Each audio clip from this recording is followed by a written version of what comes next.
¿cuándo descubriste que tu vocación era el periodismo?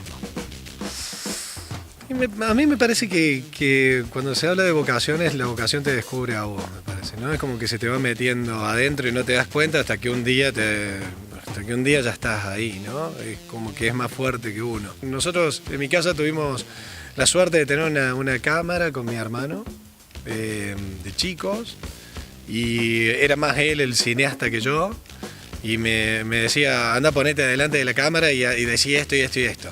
Y me parece que ahí se me fue metiendo el bichito de la tele adentro. Te estoy diciendo, yo tenía 8 años, más o menos, 8 o 9 años. Me parece que ahí, de verlo a mi viejo era historiador, entonces conviví con los libros y con esta cosa que digo de nuevo, me parece como que no te das cuenta hasta que en algún momento aflora. Y cuando terminé el secundario estaba entre arquitectura y periodismo. Todo el mundo me decía que con el periodismo me iba a morir de hambre, entonces que hiciera arquitectura. Hice un año de arquitectura, pero un día pasé por la facultad de periodismo, por la escuelita, por la estatal, y pasaba en el colectivo y me acuerdo que dije, yo estaba estudiando arquitectura, pero ya había decidido que no era lo mío, y dije, me bajo del colectivo y entro para ver. Y cuando entré dije, este es mi lugar. Hay temblor nuevamente. ¡En el medio! Hay temblor nuevamente aquí. ¡En el medio! Hay temblor nuevamente. Y la gente corre. ¡Póngase en el medio! Todo comienza a ser desesperación de nuevo. Aparentemente ya no ha pasado nada. Pero es así, esto es constante. Todo constantemente y en la noche. En la noche más seguro, tío, porque por el aire. Por el aire la gente sale despavorida. Insisto, me parece que ya lo llevaba conmigo desde antes, de haberme acostado mirando televisión, cuando la televisión se terminaba a las 2:30 de la noche y que no había cable. Yo no me iba a dormir si no terminaba la tele. La tele fue un refugio de muchas cosas también para mí cuando era chico. Me parece que todo eso, viste, entre los libros de mi viejo y la tele y esta camarita con la que jugábamos, que en aquella época era muy difícil tener una cámara Super 8 con cinta, y después editábamos nosotros como con una moviola chiquita. Ustedes ni idea de eso, pero después lo van a googlear y se van a dar cuenta de qué era. Era como un juego, empezó siendo como un juego en aquellos años y después se transformó en la vida misma, ¿no? Porque la verdad que yo le he dedicado, yo te diría, la vida. No me equivoco si te digo que le he dedicado la vida a la profesión. Móvil es un programa periodístico de investigación con el que recorrimos la República Argentina en su totalidad, contando una historia periodística por cada una de las provincias del país. En realidad arranqué por radio. Cuando entré a la facultad, yo quería trabajar en los medios. Y recuerdo que un profesor dijo que nos olvidáramos de trabajar en los medios masivos de comunicación. Y para mí eso fue como un baldazo de agua fría, ¿no?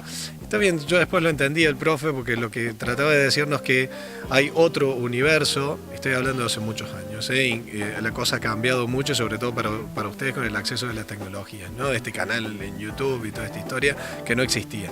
Entonces, en aquella época creo que él lo que intentó decirnos es que había un abanico de posibilidades más allá de los medios masivos, que es realmente difícil entrar. Pero yo sabía que quería eso. Entré, estudié en la facultad, y cuando ya estaba en la facu decía, pero esto no, yo ya quiero trabajar. Y lo primero que hice fue, en esa época empezaron las radios alternativas o radios truchas. Y había una radio en Carlos Paz, de estas, que era la radio del Lago, y fui, me tomaron una prueba y ahí empecé.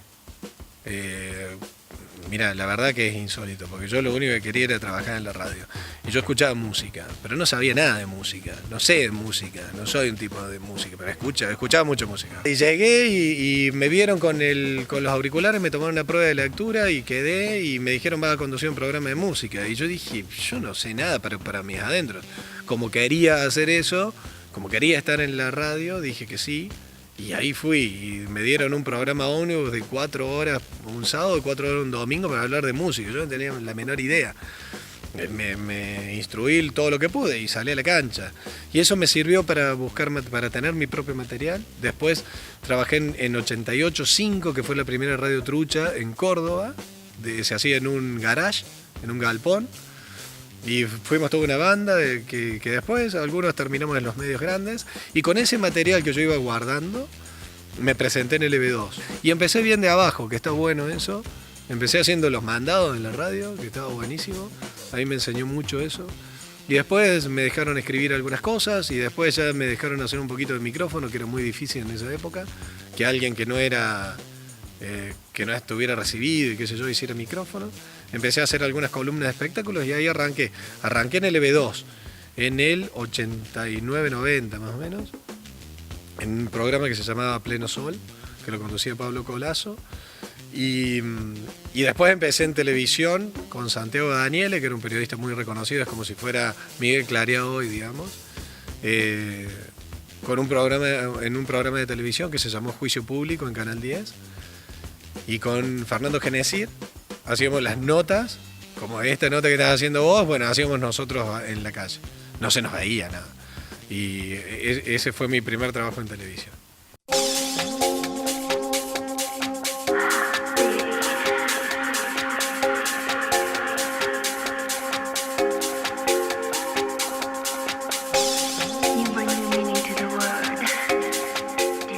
Bien, y después el salto a Tele8 Noticias, que lo viste crecer desde muy chiquito, ¿no? Y estuve desde el comienzo, prácticamente, porque el noticiero me parece que empezó en octubre, agosto. Yo soy malo para la fecha, mi memoria no es la mejor, pero agosto, octubre del 95 me parece.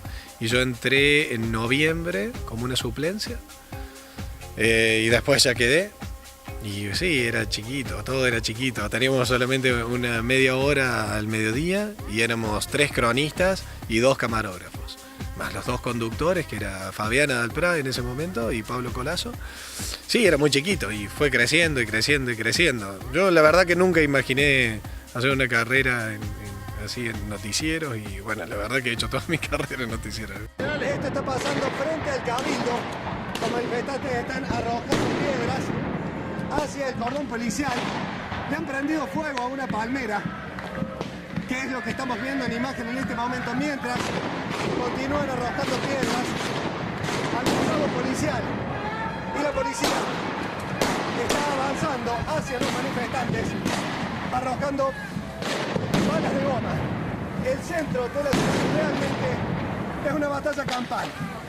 Estos son los cacotes que están arrojando los gremialistas, quienes están protestando hacia los vallados policiales.